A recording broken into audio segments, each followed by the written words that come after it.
Praise the Most High God of Abraham, Isaac, and Jacob, and peace and blessings to everyone joining us on this program, whether it is by YouTube or by Public Access Television. Blessing and peace to all of you.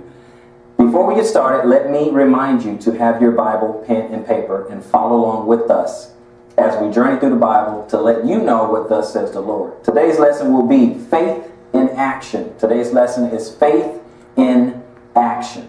And the reason we teach this lesson is because if you've been following us for any amount of time, we cover a lot of the law, whether it is in the New Testament or the Old Testament. It makes no difference to us.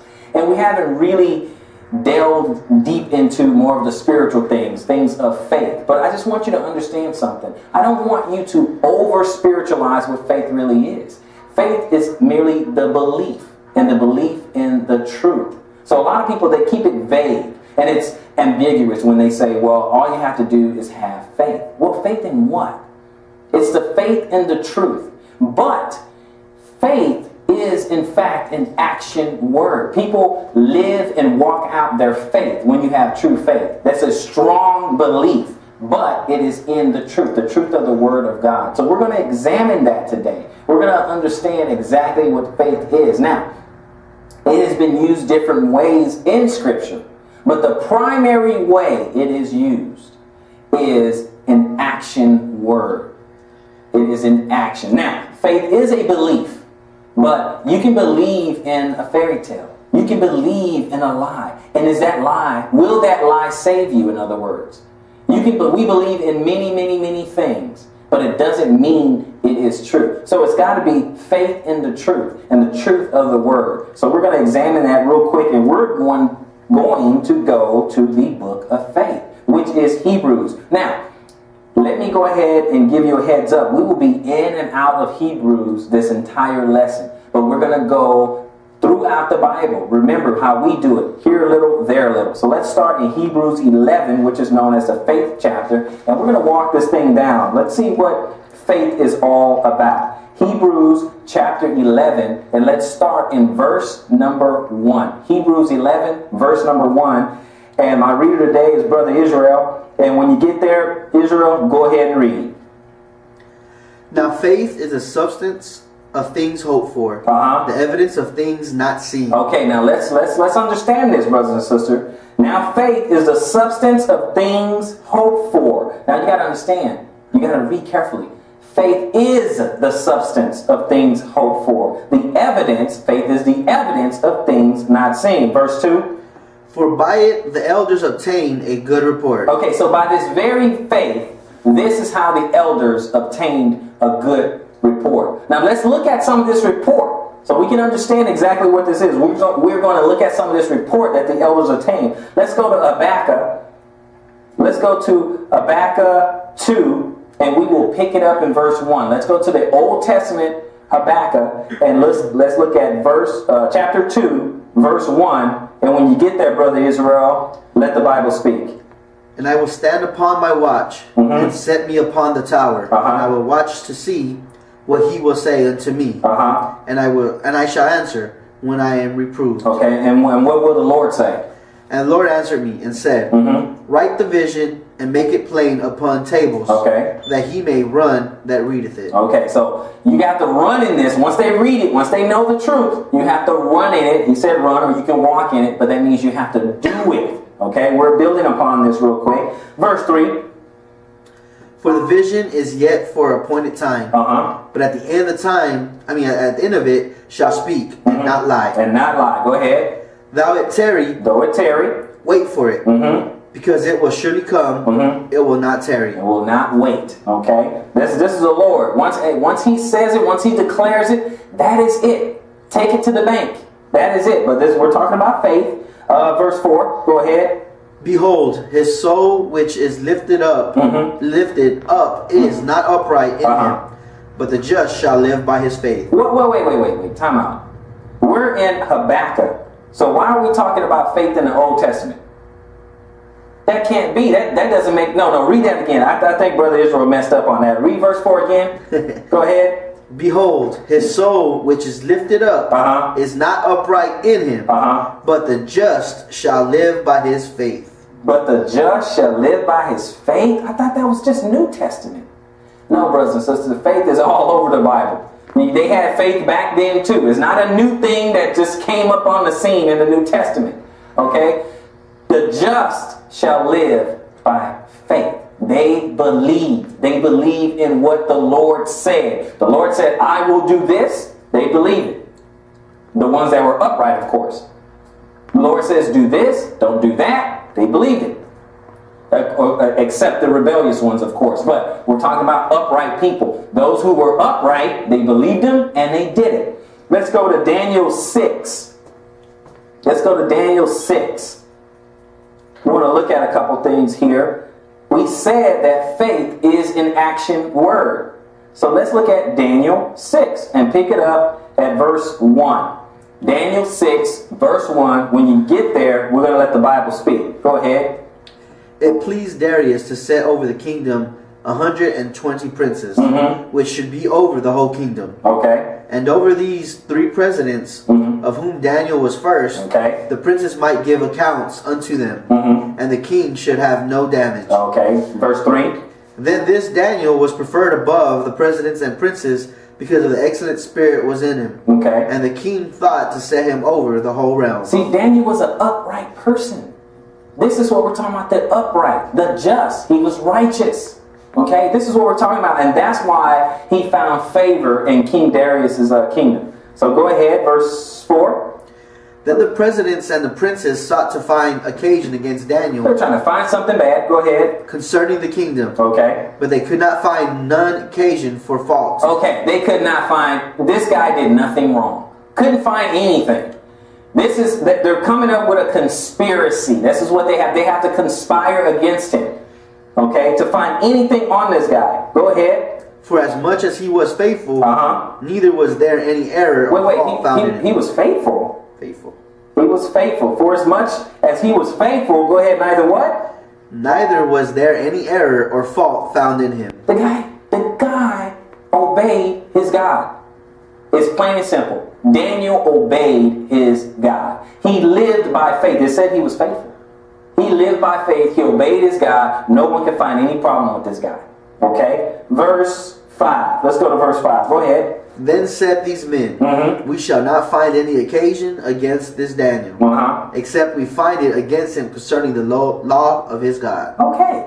So this is the only way we can get this guy. Let's see if he'll violate the law of his God. Let's skip down to verse 7. Let's see if we can find something against this guy. Go ahead. All the presidents of the kingdom, the governors and the princes, the counselors and the captains have consulted together to establish a royal statute to make a firm decree that whosoever shall ask a petition of any god or man for 30 days, save of thee, O king, he shall be cast into the den of lions. Okay, now, all these rulers, he was saying the presidents and the governors and the princes and the counselors and the captains, all the people, all the leaders who had a high position in Darius's kingdom.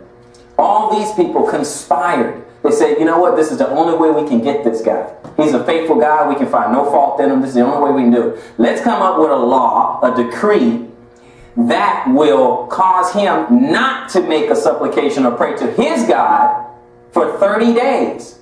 Now see, Daniel practiced praying unto his God every single day. And he practiced all the laws of his God.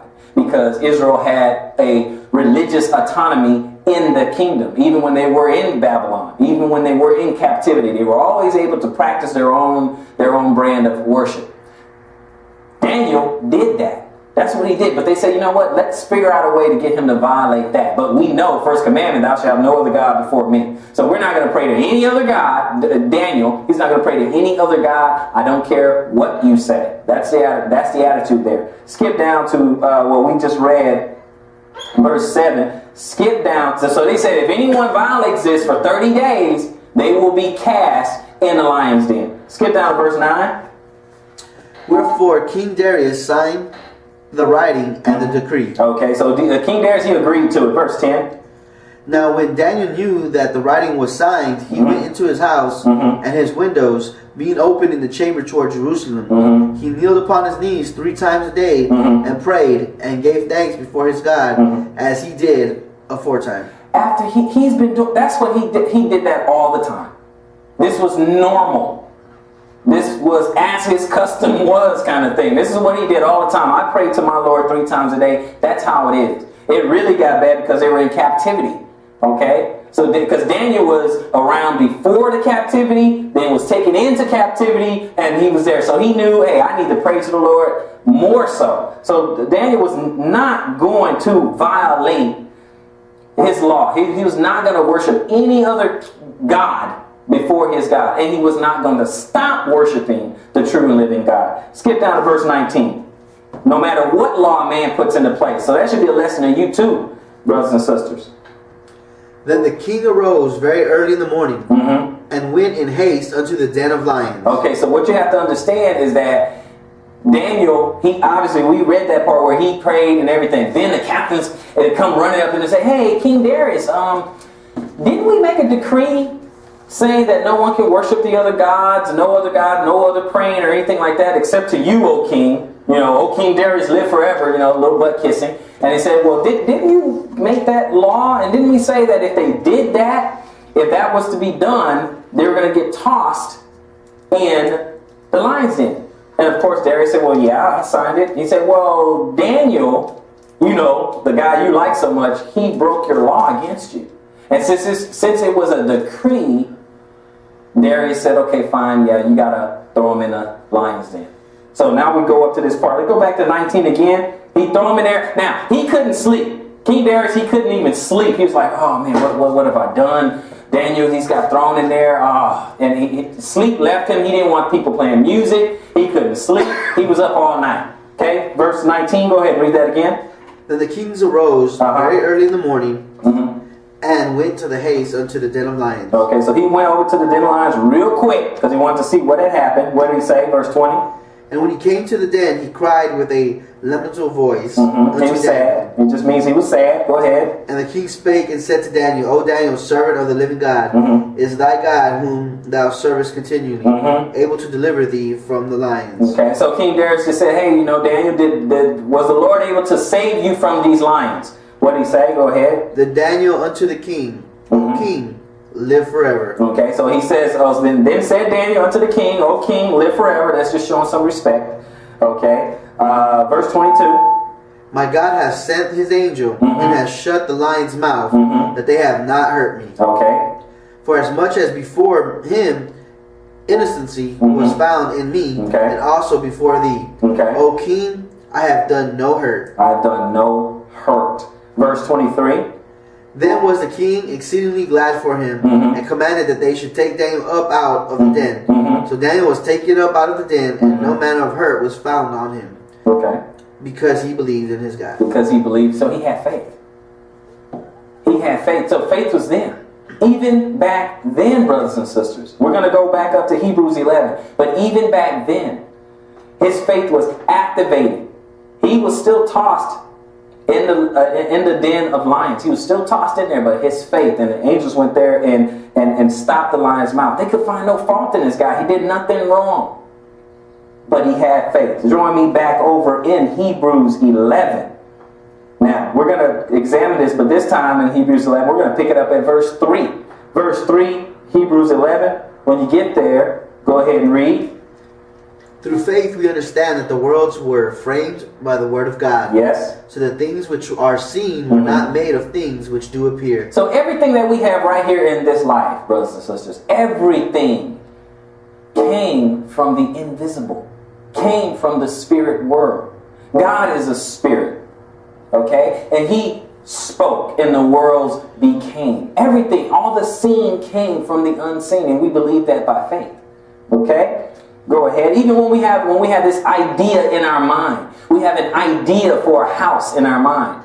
First is in our mind, then we draw up some blueprints, and then we get the hammer and nails and we build it. And then we see a physical house. But at first it started in our mind. So the visible comes from the invisible. Same for everything we've ever created. When the Wright brothers were thinking about flying, the airplane was in their head first. Okay, they looked at the birds and things like that, and then the contraptions that they came up with was in their brain first, and then they physically made it, and now we physically see something that was in their head. We see it now all the time. That's everything. All the physical comes from the invisible. Thoughts are invisible. Okay, let's go ahead. By faith, Abel offered unto God a more excellent sacrifice than Cain, by which he obtained witness that he was righteous, God testifying of his gifts, by the being dead yet speaketh. Okay, so by faith, Abel offered unto God a more excellent sacrifice. So he did that by faith. So he offered it to him, and he took an action. He offered. He made his sacrifice, offered it to God, and he believed it was going to be accepted. Again, we're talking about action. Go ahead. So by faith, Abel offered unto God a more excellent sacrifice than Cain, by which he obtained witness that he was righteous. So God said he was righteous. God testified of his gifts. Go ahead. By faith, Enoch was translated that he should not see death, and was not found, because God had translated him.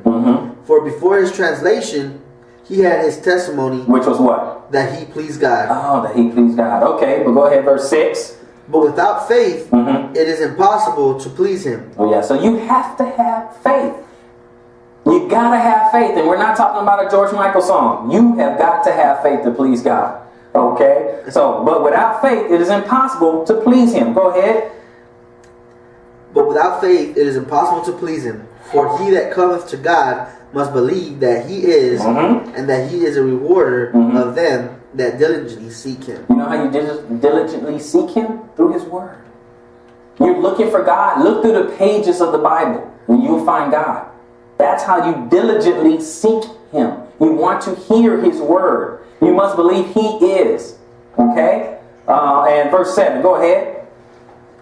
By faith, Noah, being warned of God of things not seen as yet, moved with fear. Moved with fear. Okay, go ahead. Prepared an ark, the saving of his house, by which he condemned the world, and became heir of the righteousness, which is by faith. Which is by faith. Noah, really? Well, he mentioned Noah. Let's go ahead and go back then. Let's go to Genesis 6. Because he mentioned Noah, and we go here a little, there a little. So let's look a little bit of Noah, just a little bit. He built an ark, but let's just see by faith. He did this. He did something by faith. So let's take a look. Genesis 6. You guys are aware of the flood account. Let's go to Genesis 6. Pick it up at verse 13, and we're just going to read two verses, verses 13 and 14. Genesis 6, 13 and 14. Go ahead. And God said unto Noah, the end of all flesh is come before me. Okay. For the earth is filled with violence through them. And behold, I will destroy them with the earth. Make thee an ark of gopher wood. Room shalt thou make in the ark, and shalt pitch it within and without with pitch. Okay, so go back to Hebrews 11 now. I want you to notice something. I point that out to ask you a simple question. Would Noah and his family have drowned if he didn't take action to build the ark? Because it said, God said unto Noah, build an ark. So if Noah didn't do anything, and he had faith, he said he built it by faith. So if he didn't do anything, you ask yourself, well, would he have drowned, or would God just would have saved him another way? No, brothers and sisters, he would have drowned. Faith is an action word. He needed to get up, make the ark, and get in it. That's how we do it. He believed what God says. It says, God said unto Noah, the end of all flesh has come upon me. So I'm going to put an end to all this. For the earth is filled with violence through them. That's men, flesh, people, men. And behold, I will destroy them with the earth. So he said, this is what I'm going to do. Now this is what I want you to do. Make thee an ark of gopher wood. Rooms shall make throughout all the ark. So you're going to make an ark, put rooms throughout it and everything. And he goes on when you finish the account. Read the rest of Genesis 6 on your own. But the point is, faith is an action word. Don't just sit there and say, oh, just waiting on the Lord and I don't have to do anything. Well, you do have to do something. You have to at least diligently seek him. At least. At least you have to read his word. And by faith, you have to believe that what he says is true. So just having faith and not aiming it at something. Oh, I just have faith. Faith in what? It has to be based on the truth, brothers and sisters. Go back to Hebrews Hebrews 11. Now let's pick it up at verse 8. Hebrews 11, verse 8. And when you get there, brother, go ahead and read. By faith, Abraham, when he was called to go out into the place which he should after receive for an inheritance, obeyed, and he went out, not knowing whither he went. Oh, he just obeyed. God said, go here, and he said, okay, Lord, if you say so. But he didn't even know where he was going to go. Okay, go ahead, verse 9. By faith, he sojourned in the land of promise, as in a strange country. He knew nothing about it. He just went. Go ahead. Dwelling in the tabernacles with Isaac and Jacob, the heirs with him of the same promise. The heirs with him of the same promise. Verse 10. For he looked for a city which had foundations, whose builder and maker is God. Through faith also Sarah herself received strength to conceive seed, and was delivered a child when she was past age, because she judged him faithful who had promised. Look at that. So she was old. Sarah was old. She was like in her 90s. And she believed that, hey, God said he was going to give me a baby. Then, hey, you know, he's going to give me a baby. Of course, you know, Isaac kind of laughed that off. I mean, well, her husband laughed it off a little bit. Abraham, he laughed it off a little bit at first. But God said, no. This time next year, Sarah's going to be pregnant. Okay? So then he said, okay, that's how it is. And Sarah believed that as well. Okay? So, because she judged him faithful who had made the promise. She said, you know what? If the Lord say so, that's it. If he says it, it's going to be done. And that's it. She had faith, brothers and sisters. Go ahead, verse 12.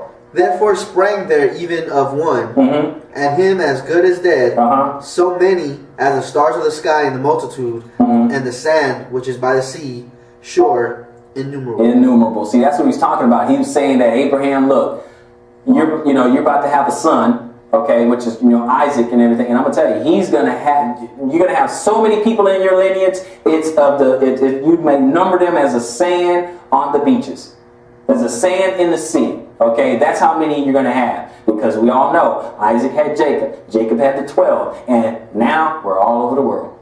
All over the world. Okay? So it's everywhere. Innumerable. Couldn't tell you how many people come out of that line. Okay? There's that many people.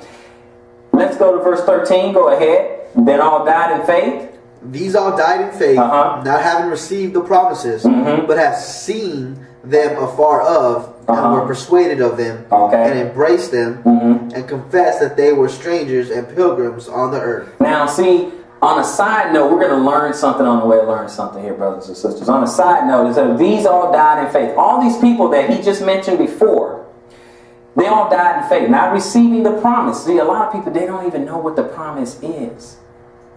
And he said, but having seen them afar off, they knew they were going to get the promise in the future. They knew that. They knew in the future they were going to get the promise. They don't have it just yet.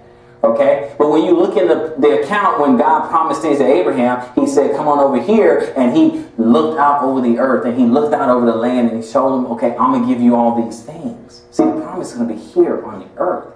And being one of those pillars in the kingdom that is to come. Okay? So that is the promise. But again, they believed him. They believed Lord. Now, let me tell you something. Let me ask you this, brothers and sisters. If the promise was a kingdom here on earth, and they still not have received him, did God break his promise? Because they haven't received it yet. Because they're in the dust of the earth right now. They're dead right now. So did God lie to them or something? Did he break his promise? Did he not give it to them? No. When the Lord comes back and he establishes his kingdom, somebody's going to get resurrected.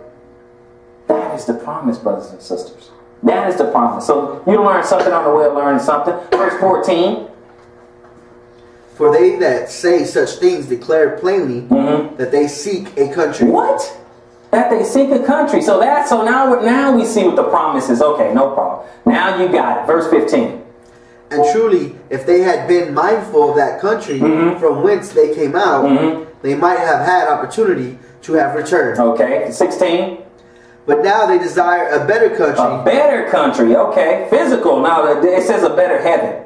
We probably read that wrong. Read that again. Start 16 again. But now they desire a better country. Oh, okay. Country. Okay. Go ahead. That is unheavenly. A heavenly country. Oh, that kingdom that they're talking about. Go ahead. Wherefore God is not ashamed to be called their God, for he hath prepared them a city. He prepared them a city?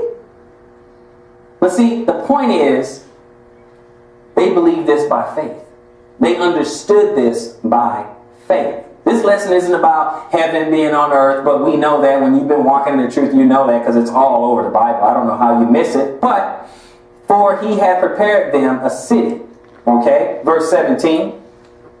By faith, Abraham, when he was tried, offered up Isaac. And he that had received the promises offered up his only begotten son. Okay, go ahead.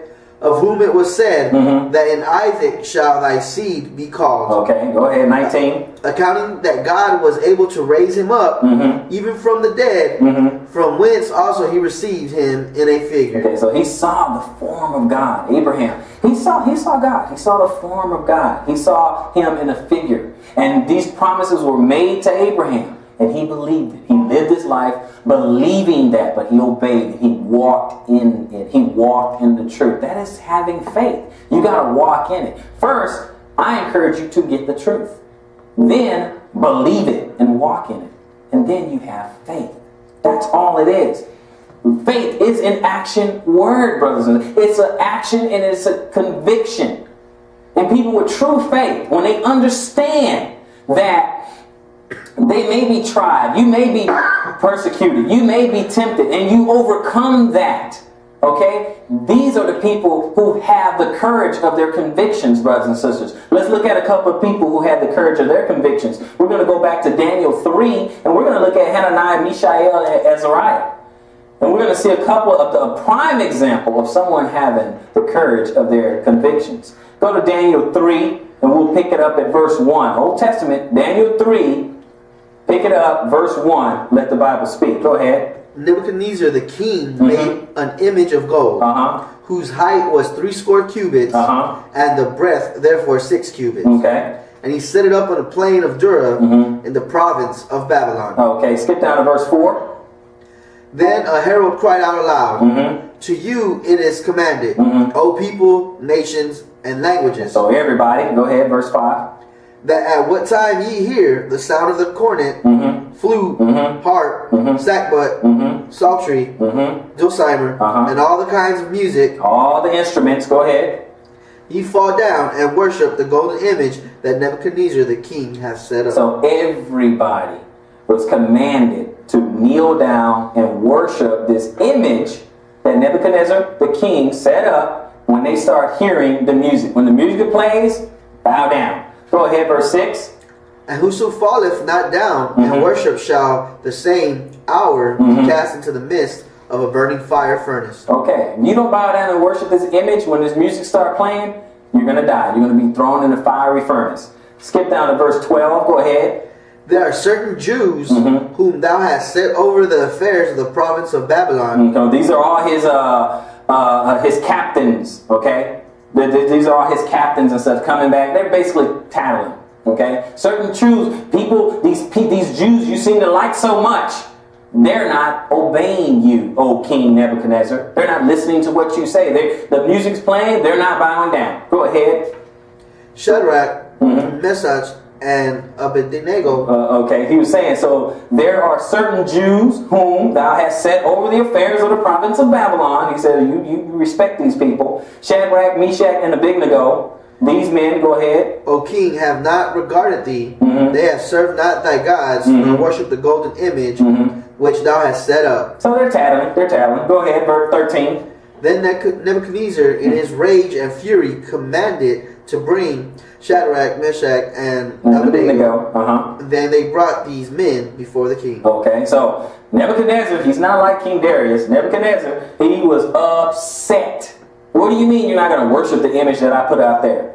Bring them to me. So that's what happened. So verse 14, Nebuchadnezzar spake and what? Nebuchadnezzar spake and said unto them, It is true, O Shadrach, Meshach, and Abednego, do not ye serve my gods, nor worship the golden image which I have set up. So he just asked him a simple question.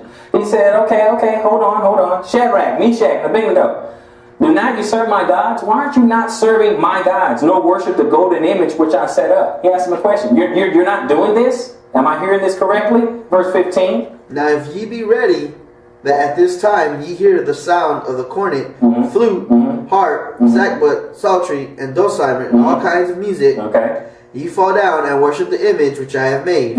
Well, but if you worship not, ye shall be cast in the same hour into the midst of the burning fiery furnace. Okay, what else? And who is that God that shall deliver you out of my hand? So he said, look, when you hear all this music and you don't worship, you don't bow down to serve this image that I set up, you're going to be thrown in the fire. Do I make myself clear? Okay, verse 16, Shadrach, Meshach, and Abednego said what? Answer said what? Shadrach, Meshach, and Abednego answered and said to the king, O Nebuchadnezzar, we are not careful to answer thee in this matter. Hey, we're not going to bite our tongue on this, O king. Go ahead. If it be so, our God whom serve is able to deliver us from the burning fiery furnace, and he will deliver us out of thine hand, O king. Yeah, I'm sorry. He's gonna deliver us. This is the courage of their convictions, brothers and sisters. That is what this is about. So he says, so no, I'm not mumbling here. Let's just be clear, with all due respect, O king. If it be so, it's up to our God. If the Lord say so, our God whom we serve is able. He's able. He's able to deliver us from the burning fiery furnace. And he will deliver us out of thy hand, O king. 18. But if not, be it known unto thee, O king, that we will not serve thy gods, nor worship the golden image which thou hast set up. Whoa. Now, the threat has already been made. Okay? The king already said, if you don't do this, you're going in. And they fully understood this. And they said, our God, he's able. He didn't say they will. But he is able to, and he can deliver us from this fiery furnace and out of your hands. But if he doesn't, be it known unto you, let me tell you right now, O king, we will not serve thy gods, nor worship the golden image which thou hast set up. Now let's see how Nebuchadnezzar responded. Then was Nebuchadnezzar what? Full of fury. And the form of his visage was changed against Shadrach, Meshach, and Abednego. Therefore he spake and commanded that they should heat the furnace 7 times more than it won't be to be heated. He wanted hotter and hotter and hotter and hotter and hotter. This is bad news, brothers and sisters. You would burst into flames. That's how hot he got it, and that's how mad he was. Okay, skip down to verse 24. The Nebuchadnezzar, the king, what? Because he threw him in there. They heated up 7 times more than it was already on fire. He got it hotter and hotter and hotter. They heated up. They had already said, we're not going to serve regardless. No, we're not bowing down. Play the music all you want. We're not bowing down. It's just not going to happen. Okay? Nebuchadnezzar upset. Okay, great. Toss him in. So they tossed him in. They tossed him in the fiery furnace. So they're burning. They're in the fire. Or let's see what the Bible says about that. 24. Then Nebuchadnezzar the king what? Then Nebuchadnezzar the king was astonished. Why? And rose up in haste. And spake. And said unto his counselors, Did not we cast 3 men bound into the midst of the fire? Okay, didn't we throw 3 people in there? Shadrach, Meshach, and Abednego? And they said what? They answered and said unto the king, True, O king. 25. He answered and said, Lo, I see 4 men loose, walking in the midst of the fire. They have no hurt, and from the form of the 4th, they're like a son of God. Wow, they saw something in there. Go ahead, 26. Then Nebuchadnezzar came near the mouth of the burning fiery furnace and spake and said, Shadrach, Meshach, and Abednego, ye servants of the Most High God, come forth and come hither. Okay. Then Shadrach and Meshach and Abednego came forth of the midst of the fire. So they came out of the fire, 27. And the princes, governors, captains, and the king's counselors being gathered together saw these men, upon whose bodies the fire had no power. No power. Nor was a hair of their heads singed. Nor was a hair on their head singed. Go ahead. Neither were their coats changed. None of their clothes were bothered. Go ahead. Nor the smell of the fire had passed on them. Didn't even smell burned. Didn't even smell like smoke. Then, 28. Then Nebuchadnezzar spake and said, Blessed be the God of Shadrach, Meshach, and Abednego, Okay. and have sent his angel and delivered his servants that trusted in him, Mm-hmm. and have changed the king's word Mhm. and yielded their bodies Mm-hmm. that they might not serve nor worship any God Mhm. except their own God. That's it. And that's how it goes for you and I too, brethren. We don't serve any other God. Period. This God is able to deliver us. And if he doesn't, we're still not going to worship another God. And that's what your attitude should be. You take that from this lesson. You have the courage of their conviction. This is an example for us. Okay? So you serve your God and people don't like it, then oh well. Too bad. Their problem. You continue to serve your God. Whether he deliver you out of something or whether he doesn't. You believe and in faith believe he will raise you up again. He saved them. He doesn't save everybody. Sometimes he'll let you go to sleep. He'll let you die because he has the power to raise you back up. Okay? So that's why you have to have the courage of your convictions, and that's why you got to have faith. Let's go to Mark 5, brothers and sisters. Let's go to Mark 5. You have to there's an action towards that faith. Something happens. It moves you towards something. And that's what we have to focus on. Mark 5. Let's pick it up in verse 25. New Testament, Mark 5, verse 25. We will read verse 25 to 29. Mark 5, verse 25. Go ahead and read. And certain women, Mm-hmm. which had an issue of blood 12 years, So this woman, she had a blood problem for 12 years. Go ahead. and had suffered many things Mhm. of many physicians, Okay. and had spent all that she had, Okay. and was nothing better, Mhm. but rather grew worse. Okay, so she went to all the specialists in the world.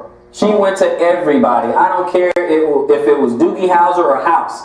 No one can help her. It does not matter. No one can help her. She got worse and worse and worse. 27. Excuse me. When she had heard of Jesus, Okay, but she heard of Jesus. Go ahead. came into the press behind, Mm-hmm. and touched his garment. Oh, what happened? For she said, Mhm. If I may touch but his clothes, Uh-huh. I shall be whole. Oh, so I'll be made whole. I'll be healed. I'll be all better if I just touch his clothes. So she took an action. She believed that, and then she took an action. She believed that, and she touched his clothes. Go ahead, 29. And straightway the fountain of her blood Mhm. was dried up, Okay. and she felt in her body that she was healed of that plague. Did she take an action, brothers and sisters? Did she believe? Did she have faith? That's what it's about, brothers and sisters. Romans 1. Romans 1. And pick it up at verse 16. We're going to move along in this lesson. Romans 1 verse 16. Go ahead. For I am not ashamed of the gospel of Christ, Mm-hmm. for it is the power of God unto salvation Mhm. to everyone that believeth, Mm-hmm. to the Jew first, Uh-huh. and also to the Greek. Okay, so that's for both. That's for everybody. Go ahead. 17. For therein is the righteousness of God revealed Mm-hmm. from faith to faith, From faith to faith. as it is written, Uh-huh. the just shall live by faith. The just shall live by faith. So all along, brothers and sisters, we've been living by faith. It's been about faith all along. Okay? Go ahead. Let's go Romans 4. Let's skip up a little bit, a couple of chapters. Romans 4. And pick it up at verse 15. Go ahead. Because the law worketh wrath, Mm-hmm. for where no law is, Mhm. there is no transgression. I find that interesting. See, people run around and calling other people sinners, then at the same time, they'll say that there is no law. But where there's no law, there is no transgression. So you can't call anybody a sinner. You can't say anyone's doing anything wrong. Where there's no law, there is no transgression. And then, wait, time out. We read in the Bible where it says that Jesus is coming back. He's coming to judge and make war. But what is he judging you by if there's no law? There's no rules. What do we judge by? So if there's no law, there's really nothing that he could say that's a problem. There's nothing he can say. Well, I'm judging you and you're wrong because you did what? Well, that's not a sin, Lord. Well, I'm judging you because you did this and you broke that. Well, there's no law, Lord. So it doesn't make any sense. He's there where there is no law, there is no transgression. But he's coming to judge. It's got to be based on something. And it wouldn't be fair if it was a secret, brothers and sisters. Okay? If it's a secret, then I can't obey it. But the good news is Look at the Bible and you know exactly what the law is, because it says, therefore sin is the transgression of the law. Okay, verse 16, go ahead. Therefore it is of faith, that it might be grace, to the end of the promise might be sure to all the seed. Okay, go ahead. Not to that only which is of the law, but to that also which is of faith of Abraham. Okay. Who is the father of us all. He's the father of us all. Literally, he's the father of the faith. Because you're either Israel or you're spiritual Israel. Okay? You are of the father. He is the father of the faith, Abraham. You choose what you're going to do. And that grace, that's just unmerited favor. Jesus dying for us, you didn't deserve it, I didn't deserve it. That's your grace. Okay? And we'll get into grace more later, but we're going to focus on faith right quick. 17. As it is written, I have made thee a father of many nations. Of the sands of the sea. Go ahead. Before him who he believed, even God, who quickeneth the dead. Didn't I say he can make the dead come alive? Go ahead. And calleth those things which not be as they thought they were. So who quicketh the dead and call those things which be not as though they were. So he'll say it. It's a word. It's invisible. Remember we said it's the invisible. The visible comes from the invisible. So if something is not, he calls it, and now it's visible. Now it's real. God cannot lie. What he says, it's going to be. John, let's look at some of this. James, we're going to go to James 2, and we'll pick it up in verse 14. James 2 and 14. Okay, let's start there. James 2 and 14, and when you get there, go ahead and read, brother. What doth it profit? So what does it profit? Go ahead. My brethren, though a man say he hath faith, and have not works. Oh, wait. So what does it profit, my brethren, though a man says he has faith and have not works? Go ahead. Can faith save him? So can faith alone save him? I think that's a good question. Go ahead, 15. Amen. If a brother or sister be naked and destitute of daily food. Okay. So if you have a brother and sister naked and destitute of daily food, go ahead. That's real and spiritual, but go ahead. And one of you say unto them, depart in peace, be ye warm and filled. Yeah, so if you have a homeless person, someone's hungry, and you say, oh, peace be with you. Okay, go away in peace, brother and sister and everything. And be warm and be... Now, they're naked and destitute. They don't have clothes, they don't have food, and you just saying, oh, just be well. Go ahead, notwithstanding, ye give them not those things which are needful to the body. What do it profit? So what are you saying? Oh, just, peace be with you. What good is that if you don't give them the things that's needful for the body? Clothes for the outside, food for the inside. So what good is that? What good did you do them? Oh, I'll pray for you, brother and sister. You be well. No, they need something. There's an action to your faith. He just put it together for you. One person says, oh, I have faith but no works. Do you really? So go ahead. 17. Even so faith, if it hath not works. Is what? Even so faith, if it hath not works, is dead. Is dead. Being alone. Go ahead. It's dead. Faith without works, man. So if you can have that faith and you do nothing with your faith, it's dead. It's useless. Being alone. So the question is, do you need faith and faith alone? Obviously not. Obviously not. Go ahead, 18. Yea, a man may say, thou hast faith, and I have works. Okay, go ahead. Shew me the faith without thy works. Okay, so show me your faith without your works. Go ahead. And I will shew thee my faith by my works. Okay, I'll show you my faith by my works. See, you'll know I have faith. I don't know, I won't put it on me. I'll put it on you, brothers and sisters. I will know you have faith if you do what the faithful do. Using the same example, if you feed someone and you clothe them and you help them, I know you have faith. If you call yourself a Christian, I know you have faith. Because I know some people be thinking, oh, well, I can do that and I don't have to believe in God. Yeah, you can, but that won't save you. But I'm saying, if you're calling yourself a Christian and a believer, I know you have faith when I see you help someone. I know that. Jesus even said that, when I was hungry, you gave me food. When I was naked, you gave me clothes. When I was in prison, you visited me. And they say, well, what do you mean? When did we see you in that condition? He said, well, as you've done to the least of these, you've done so unto me. So these are the things we are supposed to do. And I know you have faith if if you do those things.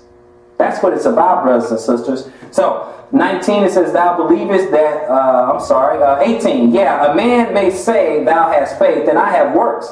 Show me thy faith without thy works, and I will show thee my faith by my works. 19. Thou believest that there is one God. Big deal. Go ahead. Thou doest well. The devils also believe and tremble. Okay, so because it's not enough. That's what I mean by big deal. It's not enough. You know, that you believe that there is one God. That's good. That's good. The devils also believe and tremble. Even the devils believe that there's one God, because it's not enough. Why is that? For 20. But wilt thou know, O vain man, that faith without works is dead. That's how it goes, brothers and sisters. It's not enough just to know. You have to do. You have to have some works. You got to do something. Okay? This is not a get out of jail free card. You got to do something. All right? Let's go on over to Galatians.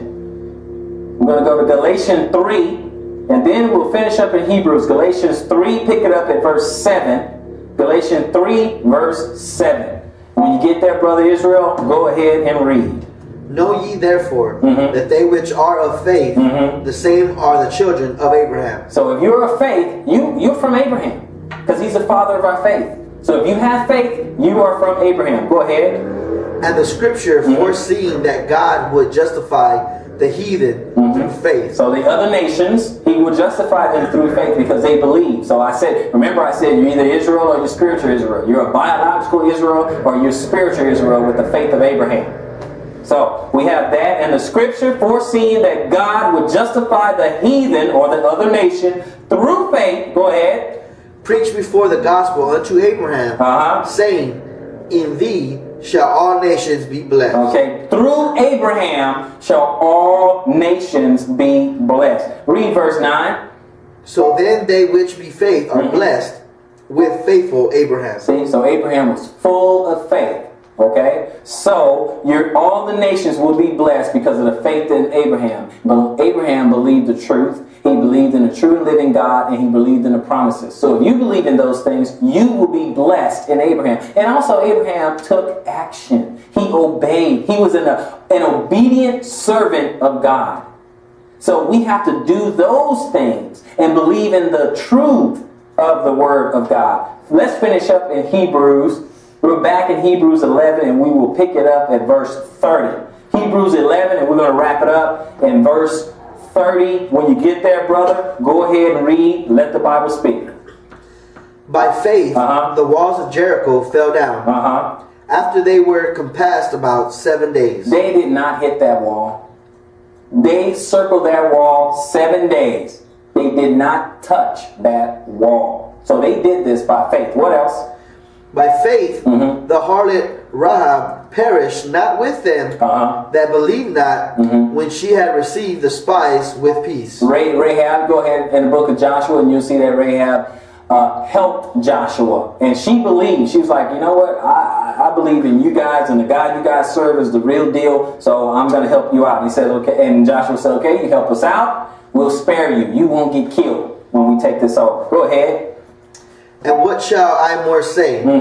For the time would fail me to tell of Gideon and the Barak. Okay, so the writer of Hebrew is saying, you know, what more can I say? You know, I'm going to run out of time. I cannot list everything as far as the people of faith. I just don't have time to do it. He's saying, what shall I more say? For the time would fail me to tell you of Gideon and of Barak and of Samson. Go ahead.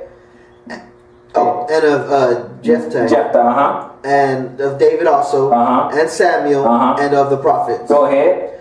Who were through faith subdued kingdoms. Okay, through faith, they subdued kingdoms. What else did they do? Wrought righteousness. Now that's a lesson all by itself. Go ahead. Obtained promises. And what else? Stopped the mouth of lions. What else did they do? Quenched the violence of fire. Escaped the edge of a sword. They did. Out of the weakness were made strong. Yes, they did. Waxed valiant in fight. Okay. Turned to flight in the armies of the aliens. Yes, they did. Go to verse 35. Go ahead. Women received their dead, raised to life again. Okay. What else? Others were tortured, What else? not accepting deliverance, Okay. that they might obtain a better resurrection. A better resurrection. Wow. Okay, go ahead. And others had trial, accrue mockings, and scourgings, yea, moreover of bonds and imprisonment. So all these things happen to these people of faith. And see, you and I have been sold a brand of Christianity and of the gospel, like everything is nice and peaceful and pretty, and it doesn't get messy. But we're reading the faith chapter, mind you, we're reading the faith chapter, and we're saying, who through faith subdued, they subdued kingdoms. They wrought righteousness. They obtained promises. They stopped the mouths of lions. They quenched the violence of fire. All action. They escaped the edge of the sword. Out of weakness were made strong. Out of weakness they were made strong through faith. Remember Samson? When his strength left him and he prayed one more time to God. He said, God, give me strength one more time so I can kill some more Philistines. One more time. And through faith, God strengthened him, and he had his strength, and he tore down those pillars, and he killed more Philistines in that day than he did when he was out free. Okay? He was made strong. Waxed valiant in fight. When the odds were against them, they waxed valiant. They grew valiant in fight. They turned to flight the armies of the aliens. Women received their dead raised again to life. All through faith. Faith is throughout the Bible, brothers and sisters. That they might obtain a better resurrection. Okay? That not accepting deliverance. Remember I said earlier that sometimes, just like Shadrach, Meshach, and Abednego, they said, and if he does not deliver us, we're still not going to serve your gods. The same thing. Sometimes God will let you die. Why? That they might obtain a better resurrection. So really, there are no untimely deaths. We say that a lot, but not really. There's not really an untimely death. If it's not your time, you're not going to die. If it is your time, you're going to die. That's how it goes. We don't like the way someone passes away, but that's what's going to happen. But in this context, he will let some people die because they might obtain a better resurrection. And others had trial of cruel mockings and scourgings, that's beaten, yea, moreover of bonds and imprisonment. Some people are thrown in prison. Yeah, there were some innocent people thrown in prison. That happens all over the world. They were stoned. I'm sorry, did we get that far? 37. They were stoned. They were stoned. They were sawn asunder. They were cut in two. Go ahead. Were tempted. Were slain with the sword. What else? They wandered about in sheepskins and goatskins. Being what? Being destitute, afflicted, and tormented. And tormented. Go ahead. 38. Of whom the world was not worthy. Okay. They wandered in the deserts and in the mountains and in the dens of the caves of the earth. Okay, they just wandered about. These are the true faithful people. Faithful people. 39. And these all, having obtained a good report through faith. Through faith, okay. And they what? Received not the promise. Oh, they didn't get the promise yet. So all these faithful people, they didn't get the promise yet. So often you thinking, they're dead, gone to heaven. The Bible just said they didn't receive the promise. Not to mention that heaven's not the promise, but whatever you think the promise is, they have not received it yet, which is the point. Whatever you think it is. And the Bible said they have faith. They got a good report, and they haven't received the promise. Let's see why. 40. And God having provided some better thing for us, that they without us should not be made perfect. There it is. Let me explain that to you for a second. He said, God having provided some better thing for us, mean us all. Something better. Because having to go through all these trials and tribulations, that's not better. But God prepares something else better. Okay? Which is a couple things. Access to his kingdom, the kingdom to come, not heaven, the kingdom to come, and a new resurrected, spiritual, immortal body. But they didn't receive that. Why? That they without us should not be made perfect. They don't get it yet because we get it all at the same time, brothers and sisters, when he comes back. And we believe that through faith. All these people died in faith, believing that this would happen. Yes, Old Testament too. Daniel talked about those who sleep in the dust of the earth. Job talked about when I awake, I shall be like him. And the psalmists, they said, yeah, one day I can't wait till that. In the Old Testament, they said, you know what, until my change come. So this resurrection thing is not New Testament. It's whole Bible. They all knew. When Mary came, when Jesus was coming, and Mary said, you know what, if you would have been here, Lord, then Lazarus would not have died. And he said, do you believe that he'll raise again? And Mary said, oh no, I know he'll be raised in the last day. I know that. So it's not new, brothers and sisters. People who understand the truth, they understand that there's a resurrection. That Jesus is the life and the truth. And he's the only way. He's the only way. So that's what you have your faith in. The truth. And if you are in the truth, you believe that, you know what? One day, this will pass away.